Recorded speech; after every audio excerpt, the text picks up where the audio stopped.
Hello everyone, good morning. কি খবৰ ক'লে আশা কৰো সকলো ভালে আছে। দৰেকে ভিডিঅটো অন কৰি ললো। আজি মানে সেই পাৰ্সেল এটা আহিছিলে দুটা। যেতিয়া নিছত মানে মই বস্তু অৰ্ডাৰ দিও মোৰলে মানে কোনো দিনে আহি নাপায়হি কিন্তু আজি হলেও মানে আকৌ দুটা অৰ্ডাৰ দিছিলো।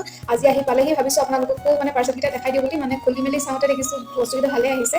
তো ভাবিলে আপোনালোককো দেখাই দিও বুলি আপাৰ এটা অৰ্ডাৰ দিছিলো। আপাৰ এটা অৰ্ডাৰ দিছিলো এইটো। আৰু মানে আপাৰটো ভিতৰৰ পাছত ইমান ধুনীয়া লাগিছে। আৰু ৰুমো আছে বহুত মই তিনি সাইজ কৰিব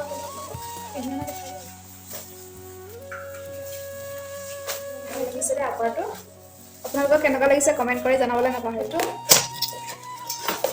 সেলফি ষ্টিক এটা অৰ্ডাৰ দিছিলো এইটো মানে এইটো ভালে লাগিছে এইটো হয় ধুনীয়া মোবাইলটো মানে মই সেই ৰাতি লাইটৰ কাৰণে দিছিলো ৰাতি মোবাইলটো মানে মই ভিডিঅ' বনালে মানে দিগদাৰ মানে ৰখাই মেলি ফিটিং কৰি মেলি চালো বস্তুটো ভাল হয় এতিয়া মিছৰ পৰা এবাৰ প্ৰথমবাৰ মোলে ভাল কিবা এটা আহিছে মানে মই অৰ্ডাৰ দিয়া সেইটো ভাল লাগিলে থেংক ইউ সো মাচ মিছো তো এটা আছিলে ভিডিঅ'টো